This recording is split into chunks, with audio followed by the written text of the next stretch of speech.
سورہ ہود سورت نمبر 11۔ شروع کرتا ہوں میں اللہ کے نام سے جو نہایت مہربان بڑا رحم والا ہے۔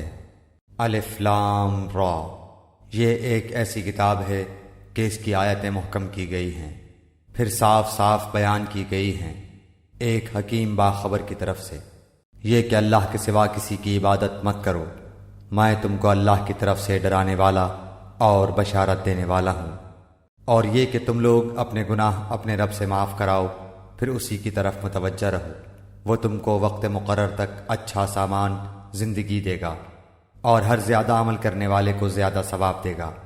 اور اگر تم لوگ اعراض کرتے رہے تو مجھ کو تمہارے لیے ایک بڑے دن کے عذاب کا اندیشہ ہے۔ تم کو اللہ ہی کے پاس جانا ہے اور وہ ہر شے پر پوری قدرت رکھتا ہے۔ یاد رکھو، وہ لوگ اپنے سینوں کو دوہرا کیے دیتے ہیں تاکہ اپنی باتیں اللہ سے چھپا سکیں۔ یاد رکھو کہ وہ لوگ جس وقت اپنے کپڑے لپیٹتے ہیں وہ اس وقت بھی سب جانتا ہے، جو کچھ چھپاتے ہیں اور جو کچھ وہ ظاہر کرتے ہیں۔ بالیقین وہ دلوں کے اندر کی باتیں جانتا ہے۔ زمین پر چلنے پھرنے والے جتنے جاندار ہیں سب کی روزیاں اللہ تعالیٰ پر ہیں، وہی ان کے رہنے سہنے کی جگہ کو جانتا ہے اور ان کے سونپے جانے کی جگہ کو بھی۔ سب کچھ واضح کتاب میں موجود ہے۔ اللہ ہی وہ ہے جس نے 6 دن میں آسمان و زمین کو پیدا کیا اور اس کا عرش پانی پر تھا، تاکہ وہ تمہیں آزمائے کہ تم میں سے اچھے عمل والا کون ہے۔ اگر آپ ان سے کہیں کہ تم لوگ مرنے کے بعد اٹھا کھڑے کیے جاؤ گے تو کافر لوگ پلٹ کر جواب دیں گے کہ یہ تو نرا صاف صاف جادو ہی ہے۔ اور اگر ہم ان سے عذاب کو گنی چنی مدت تک کے لیے پیچھے ڈال دیں تو یہ ضرور پکار اٹھیں گے کہ عذاب کو کون سی چیز روکے ہوئے ہے۔ سنو، جس دن وہ ان کے پاس آئے گا پھر ان سے ٹلنے والا نہیں، پھر تو جس چیز کی ہنسی اڑا رہے تھے وہ انہیں گھیر لے گی۔ اگر ہم انسان کو اپنی کسی نعمت کا ذائقہ چکھا کر پھر اسے اس سے لے لیں تو وہ بہت سی نا امید اور بڑا ہی ناشکرا بن جاتا ہے، اور اگر ہم اسے کوئی نعمت چکھائیں اس سختی کے بعد جو اسے پہنچ چکی تھی تو وہ کہنے لگتا ہے کہ بس برائیاں مجھ سے جاتی رہیں۔ یقیناً وہ بڑا ہی اترانے والا شیخی خور ہے، سوائے ان کے جو صبر کرتے ہیں اور نیک کاموں میں لگے رہتے ہیں، انہی لوگوں کے لیے بخشش بھی ہے اور بہت بڑا نیک بدلہ بھی۔ پس شاید کہ آپ اس وحی کے کسی حصے کو چھوڑ دینے والے ہیں جو آپ کی طرف نازل کی جاتی ہے، اور اس سے آپ کا دل تنگ ہے، صرف ان کی اس بات پر کہ اس پر کوئی خزانہ کیوں نہیں اترا یا اس کے ساتھ کوئی فرشتہ ہی آتا۔ سن لیجئے، آپ تو صرف ڈرانے والے ہی ہیں اور ہر چیز کا ذمہ دار اللہ تعالی ہے۔ کیا یہ کہتے ہیں کہ اس قرآن کو اسی نے گھڑا ہے؟ جواب دیجئے کہ پھر تم بھی اس کے مثل 10 صورتیں گھڑی ہوئی لے آؤ، اور اللہ کے سوا جسے چاہو اپنے ساتھ بلا بھی لو اگر تم سچے ہو۔ پھر اگر وہ تمہاری اس بات کو قبول نہ کریں تو تم یقین سے جان لو کہ یہ قرآن اللہ کے علم کے ساتھ اتارا گیا ہے، اور یہ کہ اللہ کے سوا کوئی معبود نہیں۔ پس کیا تم مسلمان ہوتے ہو؟ جو شخص دنیا کی زندگی اور اس کی زینت پر فریفتہ ہوا چاہتا ہو، ہم ایسوں کو ان کے کل اعمال کا بدلہ یہیں بھرپور پہنچا دیتے ہیں، اور یہاں انہیں کوئی کمی نہیں کی جاتی۔ ہاں، یہی وہ لوگ ہیں جن کے لیے آخرت میں سوائے آگ کے اور کچھ نہیں، اور جو کچھ انہوں نے یہاں کیا ہوگا وہاں سب اکارت ہے، اور جو کچھ ان کے اعمال تھے سب برباد ہونے والے ہیں۔ کیا وہ شخص جو اپنے رب کے پاس کی دلیل پر ہو اور اس کے ساتھ اللہ کی طرف کا گواہ ہو اور اس سے پہلے موسیٰ کی کتاب گواہ ہو جو پیشوا اور رحمت ہے، اوروں کے برابر ہو سکتا ہے؟ یہی لوگ ہیں جو اس پر ایمان رکھتے ہیں، اور تمام فرقوں میں سے جو بھی اس کا منکر ہو اس کے آخری وعدے کی جگہ جہنم ہے۔ پس تو اس میں کسی قسم کے شبے میں نہ رہ، یقیناً یہ تیرے رب کی جانب سے سراسر برحق ہے، لیکن اکثر لوگ ایمان لانے والے نہیں ہوتے۔ اس سے بڑھ کر ظالم کون ہوگا جو اللہ پر جھوٹ باندھے؟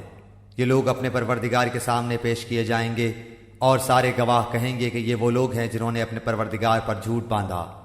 خبردار ہو کہ اللہ کی لعنت ہے ظالموں پر، جو اللہ کی راہ سے روکتے ہیں اور اس میں کجی تلاش کر لیتے ہیں، یہی آخرت کے منکر ہیں۔ نہ یہ لوگ دنیا میں اللہ کو ہرا سکے اور نہ ان کا کوئی حمایتی اللہ کے سوا ہوا۔ ان کے لیے عذاب دگنا کیا جائے گا، نہ یہ سننے کی طاقت رکھتے تھے اور نہ یہ دیکھتے ہی تھے۔ یہی ہیں جنہوں نے اپنا نقصان آپ کر لیا، اور وہ سب کچھ ان سے کھو گیا جو انہوں نے گھڑ رکھا تھا۔ بے شک یہی لوگ آخرت میں ضیاء کار ہوں گے۔ یقیناً جو لوگ ایمان لائے اور انہوں نے کام بھی نیک کیے اور اپنے پالنے والے کی طرف جھکتے رہے، وہی جنت میں جانے والے ہیں جہاں وہ ہمیشہ ہی رہنے والے ہیں۔ ان دونوں فرقوں کی مثال اندھے بہرے اور دیکھنے سننے والے جیسی ہے۔ کیا یہ دونوں مثال میں برابر ہیں؟ کیا پھر بھی تم نصیحت حاصل نہیں کرتے؟ یقیناً ہم نے نوح علیہ السلام کو اس کی قوم کی طرف رسول بنا کر بھیجا کہ میں تمہیں صاف صاف ہوشیار کر دینے والا ہوں کہ تم صرف اللہ ہی کی عبادت کرو، مجھے تو تم پر دردناک دن کے عذاب کا خوف ہے۔ اس کی قوم کے کافروں کے سرداروں نے جواب دیا کہ ہم تو تجھے اپنے جیسا انسان ہی دیکھتے ہیں، اور تیرے تابع داروں کو بھی ہم دیکھتے ہیں کہ یہ لوگ واضح طور پر سوائے نیچ لوگوں کے اور کوئی نہیں جو بے سوچے سمجھے تمہاری پیروی کر رہے ہیں۔ ہم تو تمہاری کسی قسم کے برتری اپنے اوپر نہیں دیکھ رہے، بلکہ ہم تو تمہیں جھوٹا سمجھ رہے ہیں۔ نوح نے کہا، میرے قوم والوں مجھے بتاؤ تو، اگر میں اپنے رب کی طرف سے کسی دلیل پر ہوا اور مجھے اس نے اپنے پاس کی کوئی رحمت عطا کی ہو، پھر وہ تمہاری نگاہوں میں نہ آئی، تو کیا زبردستی میں اسے تمہارے گلے منڈ دوں، حالانکہ تم اس سے بیزار ہو؟ میری قوم والو، میں تم سے اس پر کوئی مال نہیں مانگتا، میرا ثواب تو صرف اللہ تعالیٰ کے ہاں ہے، نہ میں ایمان والوں کو اپنے پاس سے نکال سکتا ہوں۔ انہیں اپنے رب سے ملنا ہے، لیکن میں دیکھتا ہوں کہ تم لوگ جہالت کر رہے ہو۔ میری قوم کے لوگوں، اگر میں ان مومنوں کو اپنے پاس سے نکال دوں تو اللہ کے مقابلے میں میری مدد کون کر سکتا ہے؟ کیا تم کچھ بھی نصیحت نہیں پکڑتے؟ میں تم سے نہیں کہتا کہ میرے پاس اللہ کے خزانے ہیں۔ سنو، میں غیب کا علم بھی نہیں رکھتا، نہ میں یہ کہتا ہوں کہ میں کوئی فرشتہ ہوں، نہ میرا یہ قول ہے کہ جن پر تمہاری نگاہیں ذلت سے پڑ رہی ہیں انہیں اللہ تعالیٰ کوئی نعمت دے گا ہی نہیں۔ ان کے دل میں جو ہے اسے اللہ ہی خوب جانتا ہے۔ اگر میں ایسی بات کہوں تو یقیناً میرا شمار ظالموں میں ہو جائے گا۔ قوم کے لوگوں نے کہا، اے نوح، تو نے ہم سے بحث کر لی اور خوب بحث کر لی، اب تو جس چیز سے ہمیں دھمکا رہا ہے وہی ہمارے پاس لے آ، اگر تو سچوں میں ہے۔ جواب دیا کہ اسے بھی اللہ تعالیٰ ہی لائے گا اگر وہ چاہے، اور ہاں تم اسے ہرانے والے نہیں ہو۔ تمہیں میری خیر خواہی کچھ بھی نفع نہیں دے سکتی، گو میں کتنی ہی تمہاری خیر خواہی کیوں نہ چاہوں، بشرطے کہ اللہ کا ارادہ تمہیں گمراہ کرنے کا ہو۔ وہی تم سب کا پروردگار ہے اور اسی کی طرف لوٹائے جاؤ گے۔ کیا یہ کہتے ہیں کہ اسے خود اسی نے گھڑ لیا ہے؟ تو جواب دے کہ اگر میں نے اسے گھڑ لیا ہو تو میرا گناہ مجھ پر ہے، اور میں ان گناہوں سے بری ہوں جو تم کر رہے ہو۔ نوح کی طرف وہی بھیجی گئی کہ تیری قوم میں سے جو ایمان لا چکے ان کے سوا اور کوئی اب ایمان لائے گا ہی نہیں، پس تو ان کے کاموں پر غمگین نہ ہو، اور ایک کشتی ہماری آنکھوں کے سامنے اور ہماری وحی سے تیار کر، اور ظالموں کے بارے میں ہم سے کوئی بات چیت نہ کر، وہ پانی میں ڈبو دیے جانے والے ہیں۔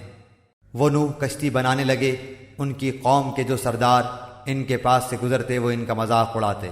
وہ کہتے، اگر تم ہمارا مذاق اڑاتے ہو تو ہم بھی تم پر ایک دن ہنسیں گے جیسے تم ہم پر ہنستے ہو۔ تمہیں بہت جلد معلوم ہو جائے گا کہ کس پر عذاب آتا ہے جو اسے رسوا کرے اور اس پر ہمیشگی کی سزا اتر آئے۔ یہاں تک کہ جب ہمارا حکم آ پہنچا اور تنور ابلنے لگا، ہم نے کہا کہ اس کشتی میں ہر قسم کے جانداروں میں سے جوڑے یعنی 2 جانور، ایک نر اور ایک مادہ سوار کرا لے، اور اپنے گھر کے لوگوں کو بھی سوائے ان کے جن پر پہلے سے بات پڑ چکی ہے، اور سب ایمان والوں کو بھی، اس کے ساتھ ایمان لانے والے بہت ہی کم تھے۔ نوح علیہ السلام نے کہا، اس کشتی میں بیٹھ جاؤ، اللہ ہی کے نام سے اس کا چلنا اور ٹھہرنا ہے، یقیناً میرا رب بڑی بخشش اور بڑے رحم والا ہے۔ وہ کشتی انہیں پہاڑوں جیسی موجوں میں لے کر جا رہی تھی، اور نوح علیہ السلام نے اپنے لڑکے کو جو ایک کنارے پر تھا پکار کر کہا، اے میرے پیارے بچے، ہمارے ساتھ سوار ہو جا اور کافروں میں شامل نہ رہ۔ اس نے جواب دیا کہ میں تو کسی بڑے پہاڑ کی طرف پناہ میں آ جاؤں گا جو مجھے پانی سے بچا لے گا۔ نوح علیہ السلام نے کہا، آج اللہ کے امر سے بچانے والا کوئی نہیں، صرف وہی بچیں گے جن پر اللہ کا رحم ہوا۔ اسی وقت ان دونوں کے درمیان موج حائل ہو گئی اور وہ ڈوبنے والوں میں سے ہو گیا۔ فرما دیا گیا کہ اے زمین اپنے پانی کو نگل جا، اور اے آسمان بس کر تھم جا۔ اسی وقت پانی سکھا دیا گیا اور کام پورا کر دیا گیا، اور کشتی جودی نامی پہاڑ پر جا لگی، اور فرما دیا گیا کہ ظالم لوگوں پر لعنت نازل ہو۔ نوح علیہ السلام نے اپنے پروردگار کو پکارا اور کہا کہ میرے رب، میرا بیٹا تو میرے گھر والوں میں سے ہے، یقیناً تیرا وعدہ بالکل سچا ہے، اور تو تمام حاکموں سے بہتر حاکم ہے۔ اللہ تعالیٰ نے فرمایا، اے نوح، یقیناً وہ تیرے گھرانے سے نہیں ہے، اس کے کام بالکل ہی ناشائستہ ہیں، تجھے ہرگز وہ چیز نہ مانگنی چاہیے جس کا تجھے مطلقاً علم نہ ہو۔ میں تجھے نصیحت کرتا ہوں کہ تو جاہلوں میں سے اپنا شمار کرانے سے باز رہ۔ نوح نے کہا، میرے پالنہار، میں تیری ہی پناہ چاہتا ہوں اس بات سے کہ تجھ سے وہ مانگوں جس کا مجھے علم ہی نہ ہو۔ اگر تو مجھے نہ بخشے گا اور تو مجھ پر رحم نہ فرمائے گا تو میں خسارہ پانے والوں میں ہو جاؤں گا۔ فرما دیا گیا کہ اے نوح، ہماری جانب سے سلامتی اور ان برکتوں کے ساتھ اتر جو تجھ پر ہیں اور تیرے ساتھ کی بہت سی جماعتوں پر، اور بہت سی وہ امتیں ہوں گی جنہیں ہم فائدہ تو ضرور پہنچائیں گے لیکن پھر انہیں ہماری طرف سے دردناک عذاب پہنچے گا۔ یہ خبریں غیب کی خبروں میں سے ہیں جن کی وحی ہم آپ کی طرف کرتے ہیں، انہیں اس سے پہلے آپ جانتے تھے اور نہ آپ کی قوم، اس لیے آپ صبر کرتے رہیے۔ یقین مانیے کہ انجام کار پرہیزگاروں کے لیے ہی ہے۔ اور قوم عاد کی طرف ان کے بھائی ہود کو ہم نے بھیجا، اس نے کہا، میری قوم والو، اللہ ہی کی عبادت کرو، اس کے سوا تمہارا کوئی معبود نہیں، تم تو صرف بہتان باندھ رہے ہو۔ اے میری قوم، میں تم سے اس کی کوئی اجرت نہیں مانگتا، میرا اجر اس کے ذمہ ہے جس نے مجھے پیدا کیا ہے، تو کیا پھر بھی تم عقل سے کام نہیں لیتے؟ اے میری قوم کے لوگو، تم اپنے پالنے والے سے اپنی تقصیروں کی معافی طلب کرو اور اس کی جناب میں توبہ کرو تاکہ وہ برسنے والے بادل تم پر بھیج دے اور تمہاری طاقت پر اور طاقت قوت بڑھا دے، اور تم جرم کرتے ہوئے روگردانی نہ کرو۔ انہوں نے کہا، اے ہود، تو ہمارے پاس کوئی دلیل تو لایا نہیں، اور ہم صرف تیرے کہنے سے اپنے معبودوں کو چھوڑنے والے نہیں، اور نہ ہم تجھ پر ایمان لانے والے ہیں، بلکہ ہم تو یہی کہتے ہیں کہ تو ہمارے کسی معبود کے برے جھپٹے میں آ گیا ہے۔ اس نے جواب دیا کہ میں اللہ کو گواہ کرتا ہوں اور تم بھی گواہ رہو کہ میں تو اللہ کے سوا ان سب سے بیزار ہوں جنہیں تم شریک بنا رہے ہو۔ اچھا، تم سب مل کر میرے خلاف چالیں چل لو اور مجھے بالکل مہلت بھی نہ دو۔ میرا بھروسہ صرف اللہ تعالیٰ پر ہی ہے جو میرا اور تم سب کا پروردگار ہے۔ جتنے بھی پاؤں دھرنے والے ہیں سب کی پیشانی وہی تھامے ہوئے ہے، یقیناً میرا رب بالکل صحیح راہ پر ہے۔ پس اگر تم روگردانی کرو تو کرو، میں تو تمہیں وہ پیغام پہنچا چکا جو دے کر مجھے تمہاری طرف بھیجا گیا تھا۔ میرا رب تمہارے قائم مقام اور لوگوں کو کر دے گا اور تم اس کا کچھ بھی بگاڑ نہ سکو گے۔ یقیناً میرا پروردگار ہر چیز پر نگہبان ہے۔ اور جب ہمارا حکم آ پہنچا تو ہم نے ہود کو اور اس کے مسلمان ساتھیوں کو اپنی خاص رحمت سے نجات عطا فرمائی، اور ہم نے ان سب کو سخت عذاب سے بچا لیا۔ یہ تھی قوم عاد جنہوں نے اپنے رب کی آیتوں کا انکار کیا اور اس کے رسولوں کی نافرمانی کی اور ہر ایک سرکش نافرمان کے حکم کی تابعداری کی۔ دنیا میں بھی ان کے پیچھے لعنت لگا دی گئی اور قیامت کے دن بھی۔ دیکھ لو، قوم عاد نے اپنے رب سے کفر کیا، ہود کی قوم عاد پر دوری ہو۔ اور قوم سمود کی طرف ان کے بھائی صالح کو بھیجا، اس نے کہا کہ اے میری قوم، تم اللہ کی عبادت کرو، اس کے سوا تمہارا کوئی معبود نہیں، اسی نے تمہیں زمین سے پیدا کیا ہے اور اسی نے اس زمین میں تمہیں بسایا ہے، پس تم اس سے معافی طلب کرو اور اس کی طرف رجوع کرو، بے شک میرا رب قریب اور دعاؤں کا قبول کرنے والا ہے۔ انہوں نے کہا، اے صالح، اس سے پہلے تو ہم تجھ سے بہت کچھ امیدیں لگائے ہوئے تھے، کیا تو ہمیں ان کی عبادتوں سے روک رہا ہے جن کی عبادت ہمارے باپ دادا کرتے چلے آئے؟ ہمیں تو اس دین میں حیران کن شک ہے جس کی طرف تو ہمیں بلا رہا ہے۔ اس نے جواب دیا، کیا ہے میری قوم کے لوگوں، ذرا بتاؤ تو، اگر میں اپنے رب کی طرف سے کسی مضبوط دلیل پر ہوا اور اس نے مجھے اپنے پاس کی رحمت عطا کی ہو، پھر اگر میں نے اس کی نافرمانی کر لی تو کون ہے جو اس کے مقابلے میں میری مدد کرے؟ تم تو میرا نقصان ہی بڑھا رہے ہو۔ اور اے میری قوم والو، یہ اللہ کی بھیجی ہوئی اونٹنی ہے جو تمہارے لیے ایک معجزہ ہے، اب تم اسے اللہ کی زمین میں کھاتی ہوئی چھوڑ دو اور اسے کسی طرح کی ایذا نہ پہنچاؤ، ورنہ فوری عذاب تمہیں پکڑ لے گا۔ پھر بھی ان لوگوں نے اس اونٹنی کے پاؤں کاٹ ڈالے۔ اس پر صالح نے کہا کہ اچھا، تم اپنے گھروں میں 3 دن تک تو رہ سہ لو، یہ وعدہ جھوٹا نہیں ہے۔ پھر جب ہمارا فرمان آ پہنچا، ہم نے صالح کو اور ان پر ایمان لانے والوں کو اپنی رحمت سے اس سے بھی بچا لیا اور اس دن کی رسوائی سے بھی۔ یقیناً تیرا رب نہایت توانا اور غالب ہے۔ اور ظالموں کو بڑے زور کی چنگاڑ نے آ دبوچا، پھر تو وہ اپنے گھروں میں اوندھے پڑے ہوئے رہ گئے، ایسے کہ گویا وہ وہاں کبھی آباد ہی نہ تھے۔ آگاہ رہو کہ قوم سمود نے اپنے رب سے کفر کیا، سن لو ان سمودیوں پر پھٹکار ہے۔ اور ہمارے بھیجے ہوئے پیغامبر ابراہیم کے پاس خوشخبری لے کر پہنچے اور سلام کہا، انہوں نے بھی جواب سلام دیا، اور بغیر کسی تاخیر کے گائے کا بھنا ہوا بچڑا لے آئے۔ اب جو دیکھا کہ ان کے تو ہاتھ بھی اس کی طرف نہیں پہنچ رہے تو ان سے اجنبیت محسوس کر کے دل ہی دل میں ان سے خوف کرنے لگے۔ انہوں نے کہا، ڈرو نہیں، ہم تو قوم لوط کی طرف بھیجے ہوئے آئے ہیں۔ اس کی بیوی جو کھڑی ہوئی تھی وہ ہنس پڑی، تو ہم نے اسے اسحاق کی اور اسحاق کے پیچھے یعقوب کی خوشخبری دی۔ وہ کہنے لگی، ہائے میری کم بختی، میرے ہاں اولاد کیسے ہو سکتی ہے؟ میں خود بڑھیا اور یہ میرے خاوند بھی بہت بڑی عمر کے ہیں، یہ تو یقیناً بڑی عجیب بات ہے۔ فرشتوں نے کہا، کیا تو اللہ کی قدرت سے تعجب کر رہی ہے؟ تم پر اے اس گھر کے لوگوں اللہ کی رحمت اور اس کی برکتیں نازل ہوں۔ بے شک اللہ حمد و ثنا کا سزاوار اور بڑی شان والا ہے۔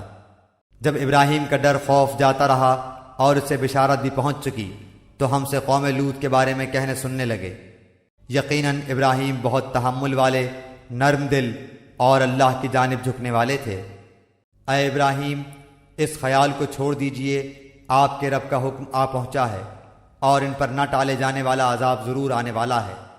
جب ہمارے بھیجے ہوئے فرشتے لوط کے پاس پہنچے تو وہ ان کی وجہ سے بہت غمگین ہو گئے اور دل ہی دل میں کڑھنے لگے اور کہنے لگے کہ آج کا دن بڑی مصیبت کا دن ہے۔ اور اس کی قوم دوڑتی ہوئی اس کے پاس آ پہنچی، وہ تو پہلے ہی سے بدکاریوں میں مبتلا تھی۔ لوط علیہ السلام نے کہا، اے قوم کے لوگوں، یہ ہیں میری بیٹیاں جو تمہارے لیے بہت ہی پاکیزہ ہیں، اللہ سے ڈرو اور مجھے میرے مہمانوں کے بارے میں رسوا نہ کرو، کیا تم میں ایک بھی بھلا آدمی نہیں؟ انہوں نے جواب دیا کہ تو بخوبی جانتا ہے کہ ہم تو تیری بیٹیوں پر کوئی حق نہیں ہے اور تو ہماری اصلی چاہت سے بخوبی واقف ہے۔ لوط علیہ السلام نے کہا، کاش کہ مجھ میں تم سے مقابلہ کرنے کی قوت ہوتی یا میں کسی زبردست کا آسرا پکڑ پاتا۔ اب فرشتوں نے کہا، اے لوط، ہم تیرے پروردگار کے بھیجے ہوئے ہیں، ناممکن ہے کہ یہ تجھ تک پہنچ جائیں، بس تو اپنے گھر والوں کو لے کر کچھ رات رہے نکل کھڑا ہو۔ تم میں سے کسی کو مڑ کر بھی نہ دیکھنا چاہیے بجز تیری بیوی کے، اس لیے کہ اسے بھی وہی پہنچنے والا ہے جو ان سب کو پہنچے گا۔ یقیناً ان کے وعدے کا وقت صبح کا ہے، کیا صبح بالکل قریب نہیں؟ پھر جب ہمارا حکم آ پہنچا، ہم نے اس بستی کو زیر و زبر کر دیا، اوپر کا حصے نیچے کر دیا اور ان پر کنکریلے پتھر برسائے جو تہ بتہ تھے، تیرے رب کی طرف سے نشاندار تھے اور وہ ان ظالموں سے کچھ بھی دور نہ تھے۔ اور ہم نے مدین والوں کی طرف ان کے بھائی شعیب کو بھیجا، اس نے کہا، اے میری قوم، اللہ کی عبادت کرو، اس کے سوا تمہارا کوئی معبود نہیں، اور تم ناپ تول میں بھی کمی نہ کرو، میں تو تمہیں آسودہ حال دیکھ رہا ہوں اور مجھے تم پر گھیرنے والے دن کے عذاب کا خوف بھی ہے۔ اے میری قوم، ناپ تول انصاف کے ساتھ پوری کرو، لوگوں کو ان کی چیزیں کم نہ دو اور زمین میں فساد اور خرابی نہ مچاؤ۔ اللہ تعالیٰ کا حلال کیا ہوا جو بچ رہے تمہارے لیے بہت ہی بہتر ہے اگر تم ایمان والے ہو، میں تم پر کچھ نگہبان اور داروغہ نہیں ہوں۔ انہوں نے جواب دیا کہ اے شعیب، کیا تیری صلاۃ تجھے یہی حکم دیتی ہے کہ ہم اپنے باپ دادوں کے معبودوں کو چھوڑ دیں اور ہم اپنے مالوں میں جو کچھ چاہیں اس کا کرنا بھی چھوڑ دیں؟ تو بڑا ہی باوقار اور نیک چلن آدمی ہے۔ کہا، اے میری قوم، دیکھو تو اگر میں اپنے رب کی طرف سے روشن دلیل لیے ہوئے ہوں اور اس نے مجھے اپنے پاس سے بہترین روزی دے رکھی ہے، میرا یہ ارادہ بالکل نہیں کہ تمہارا خلاف کر کے خود اس چیز کی طرف جھک جاؤں جس سے تمہیں روک رہا ہوں۔ میرا ارادہ تو اپنی طاقت بھر اصلاح کرنے کا ہی ہے، میری توفیق اللہ ہی کی مدد سے ہے، اسی پر میرا بھروسہ ہے اور اسی کی طرف میں رجوع کرتا ہوں۔ اور اے میری قوم کے لوگوں، کہیں ایسا نہ ہو کہ تم کو میری مخالفت ان عذابوں کا مستحق بنا دے جو قوم نوح اور قوم ہود اور قوم صالح کو پہنچے ہیں، اور قوم لوط تو تم سے کچھ دور نہیں۔ تم اپنے رب سے استغفار کرو اور اس کی طرف توبہ کرو، یقین مانو کہ میرا رب بڑی مہربانی والا اور بہت محبت کرنے والا ہے۔ انہوں نے کہا، اے شعیب، تیری اکثر باتیں تو ہماری سمجھ میں ہی نہیں آتی اور ہم تو تجھے اپنے اندر بہت کمزور پاتے ہیں، اگر تیرے قبیلے کا خیال نہ ہوتا تو ہم تو تجھے سنسار کر دیتے اور ہم تجھے کوئی حیثیت والی ہستی نہیں گنتے۔ انہوں نے جواب دیا، کیا اے میری قوم کے لوگوں، کیا تمہارے نزدیک میرے قبیلے کے لوگ اللہ سے بھی زیادہ ذی عزت ہیں کہ تم نے اسے پس پشت ڈال دیا ہے؟ یقیناً میرا رب جو کچھ تم کر رہے ہو سب کو گھیرے ہوئے ہے۔ اے میری قوم کے لوگو، اب تم اپنی جگہ عمل کیے جاؤ، میں بھی عمل کر رہا ہوں۔ تمہیں ان قریب معلوم ہو جائے گا کہ کس کے پاس وہ عذاب آتا ہے جو اسے رسوا کر دے، اور کون ہے جو جھوٹا ہے۔ تم انتظار کرو، میں بھی تمہارے ساتھ منتظر ہوں۔ جب ہمارا حکم عذاب آ پہنچا، ہم نے شعیب کو اور ان کے ساتھ تمام مومنوں کو اپنی خاص رحمت سے نجات بخشی، اور ظالموں کو سخت چنگھاڑ کے عذاب نے دھر دبوچا، جس سے وہ اپنے گھروں میں اوندھے پڑے ہوئے ہو گئے، گویا کہ وہ ان گھروں میں کبھی بسے ہی نہ تھے۔ آگاہ رہو، مدین کے لیے بھی ویسی ہی دوری جیسی دوری سمود کو ہوئی، اور یقیناً ہم نے ہی موسیٰ کو اپنی آیات اور روشن دلیلوں کے ساتھ بھیجا تھا فرعون اور اس کے سرداروں کی طرف۔ پھر بھی ان لوگوں نے فرعون کے احکام کی پیروی کی، اور فرعون کا کوئی حکم درست تھا ہی نہیں۔ وہ تو قیامت کے دن اپنی قوم کا پیش رو ہو کر ان سب کو دوزخ میں جا کھڑا کرے گا۔ وہ بہت ہی برا گھاٹ ہے جس پر لا کھڑے کیے جائیں گے۔ ان پر تو اس دنیا میں بھی لعنت چپکا دی گئی، اور قیامت کے دن بھی برا انعام ہے جو دیا گیا۔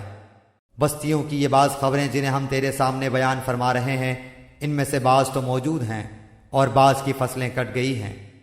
ہم نے ان پر کوئی ظلم نہیں کیا، بلکہ خود انہوں نے ہی اپنے اوپر ظلم کیا، اور انہیں ان کے معبودوں نے کوئی فائدہ نہ پہنچایا جنہیں وہ اللہ کے سوا پکارا کرتے تھے، جبکہ تیرے پروردگار کا حکم آ پہنچا، بلکہ اور ان کا نقصان ہی انہوں نے بڑھا دیا۔ تیرے پروردگار کی پکڑ کا یہی طریقہ ہے، جبکہ وہ بستیوں کے رہنے والے ظالموں کو پکڑتا ہے، بے شک اس کی پکڑ دکھ دینے والی اور نہایت سخت ہے۔ یقیناً اس میں ان لوگوں کے لیے نشان عبرت ہے جو قیامت کے عذاب سے ڈرتے ہیں۔ وہ دن جس میں سب لوگ جمع کیے جائیں گے، اور وہ دن ہے جس میں سب حاضر کیے جائیں گے۔ اسے ہم جو ملتوی کرتے ہیں وہ صرف ایک مدت معین تک ہے۔ جس دن وہ آ جائے گی، مجال نہ ہوگی کہ اللہ کی اجازت کے بغیر کوئی بات بھی کر لے، سو ان میں کوئی بدبخت ہوگا اور کوئی نیک بخت۔ لیکن جو بدبخت ہوئے وہ دوزخ میں ہوں گے، وہاں چیخیں گے، چلائیں گے۔ وہ وہیں ہمیشہ رہنے والے ہیں جب تک آسمان و زمین برقرار ہیں، سوائے اس وقت کے جو تمہارا رب چاہے۔ یقیناً تیرا رب جو کچھ چاہے کر گزرتا ہے۔ لیکن جو نیک بخت کیے گئے وہ جنت میں ہوں گے، جہاں ہمیشہ رہیں گے جب تک آسمان و زمین باقی رہے، مگر جو تیرا پروردگار چاہے۔ یہ بے انتہا بخشش ہے۔ اس لیے آپ ان چیزوں سے شک و شبہ میں نہ رہیں جنہیں یہ لوگ پوج رہے ہیں۔ ان کی پوجا تو اس طرح ہے جس طرح ان کے باپ دادوں کی اس سے پہلے تھی۔ ہم ان سب کو ان کا پورا پورا حصہ بغیر کسی کمی کے دینے والے ہی ہیں۔ یقیناً ہم نے موسیٰ علیہ السلام کو کتاب دی، پھر اس میں اختلاف کیا گیا۔ اگر پہلے ہی آپ کے رب کی بات صادر نہ ہو گئی ہوتی تو یقیناً ان کا فیصلہ کر دیا جاتا۔ انہیں تو اس میں سخت شبہ ہے۔ یقیناً ان میں سے ہر ایک جب ان کے روبرو جائے گا تو آپ کا رب اسے اس کے اعمال کا پورا پورا بدلہ دے گا۔ بے شک وہ جو کر رہے ہیں ان سے وہ باخبر ہے۔ پس آپ جمے رہیے جیسا کہ آپ کو حکم دیا گیا ہے، اور وہ لوگ بھی جو آپ کے ساتھ توبہ کر چکے ہیں۔ خبردار تم حد سے نہ بڑھنا، اللہ تمہارے تمام اعمال کا دیکھنے والا ہے۔ دیکھو ظالموں کی طرف ہرگز نہ جھکنا، ورنہ تمہیں بھی دوزخ کی آگ لگ جائے گی، اور اللہ کے سوا اور تمہارا مددگار نہ کھڑا ہو سکے گا، اور نہ تم مدد دیے جاؤ گے۔ دن کے دونوں سروں میں نماز برپا رکھ، اور رات کی کئی ساعتوں میں بھی۔ یقیناً نیکیاں برائیوں کو دور کر دیتی ہیں۔ یہ نصیحت ہے نصیحت پکڑنے والوں کے لیے۔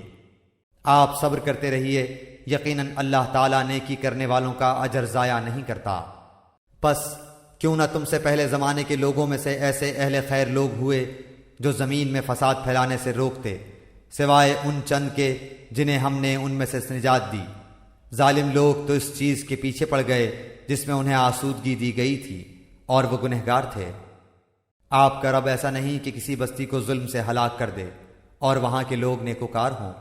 اگر آپ کا پروردگار چاہتا تو سب لوگوں کو ایک ہی راہ پر ایک گروہ کر دیتا۔ وہ تو برابر اختلاف کرنے والے ہی رہیں گے، بجز ان کے جن پر آپ کا رب رحم فرمائے۔ انہیں تو اسی لیے پیدا کیا ہے، اور آپ کے رب کی یہ بات پوری ہے کہ میں جہنم کو جنوں اور انسانوں سب سے پر کروں گا۔ رسولوں کے سب احوال ہم آپ کے سامنے آپ کے دل کی تسکین کے لیے بیان فرما رہے ہیں۔ آپ کے پاس اس صورت میں بھی حق پہنچ چکا جو نصیحت و واعظ ہے۔ مومنوں کے لیے۔ ایمان نہ لانے والوں سے کہہ دیجئے کہ تم اپنے طور پر عمل کیے جاؤ، ہم بھی عمل میں مشغول ہیں، اور تم بھی انتظار کرو، ہم بھی منتظر ہیں۔ زمینوں اور آسمانوں کا علم غیب اللہ تعالیٰ ہی کو ہے، تمام معاملات کا رجوع بھی اسی کی جانب ہے، بس تجھے اسی کی عبادت کرنی چاہیے اور اسی پر بھروسہ رکھنا چاہیے، اور تم جو کچھ کرتے ہو اس سے اللہ تعالیٰ بے خبر نہیں۔